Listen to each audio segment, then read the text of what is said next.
Muraho neza ndabasuhuje, njye ubasuhuza nitwa Pacifique. Ibi twabyita nk'ibitangaza cyangwa se reka tubyite amahano. Abandi bati ibi bibaye ntago bisanzwe. Abantu bagiye babishakira amazina atandukanye, buri wese n'ukuntu yagiye abibona akabishakira izina. Ibi bibereye mu mujyi wa Kigali ni akasamutwe. Wowe ubivuga uko ubyumva bitewe n'uko uri kubibona cyangwa se n'uko ugiye kubyumva muri iki kiganiro cyangwa se muri breaking news ngiye kukugezaho igezweho muri aya masaha. Ibintu bibereye Nyabugogo ni akasamutwe. Mwaha ikaze muri iki kiganiro cyangwa se muri breaking news igezweho iri kuvuga ku mbuga nkoranyambaga muri aka kanya. Muntu ugeze kuri channel bwa mbere, iki ni cyo kintu kandi kuri buto subscribe, like, share ndetse na comment. Wibuka no gufungura inzogera kugira ngo ibiganiro uzagenda tukugezaho uzajye ubibonera igihe. Mbahaye ikaze muri breaking news. Ibi bibereye mu mugezi wa Nyabugogo. Abantu bazi umuhanda uva Nyabugogo werekeza Gasyata, ndaje mbabwire ibintu bihabereye cyangwa se ibitangaza bibereye muri uwo mugezi k'uwo muhanda urenga mu Gasyata.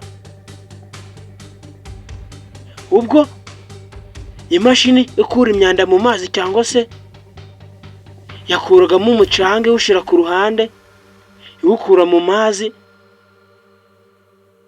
yari iri mu kazi kayo ka buri munsi mu kuzamura. Dore ikintu yabashije kuzamura, ikintu giteye ubwoba kinini cyane kimeze nk'umuntu kiva mu mazi. Ibi byatunguye abantu batari bakeya. Guys, ese iki kintu ni bwoko ki kibonetse muri uyu mugezi? Iki kintu kibonetse muri uyu mugezi cyaba kivuye hehe? Ese bwaba ari ubwa mbere cyaba kibonetsemo cyangwa ni ibisanzwe? Ibi benshi bahise babyibaza. Oya, ni ubwa mbere iki kintu kivumbutse muri uyu mugezi. Abantu bavuga ko ibyo bintu cyangwa se icyo kintu aribwo bakibonye mu myaka yagiye ishira. Iki kintu nibwo kivumbutse muri uyu mugezi. Abaturage bahise bashungera ari benshi cyane baracyitegereza, ndetse bamwe bashaka imigozi ngo bagikurire bagishire hejuru bakirebe neza, kuko cyari ikintu kinini cyane cyabanjije cyaregutse umutwe. Abantu cyangwa se abantu bari hafi aho bagira ngo ni umuntu urimo waba waraguyemo. Nibwo bashatse imigozi bakagihambira neza ngo bakizamure hejuru bakirebe.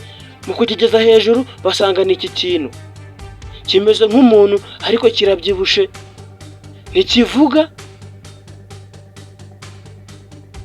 Ni ikintu kibyibushe kiri aho ngaho utamenya ubwoko, gusa gifite isura nk'iy'abantu.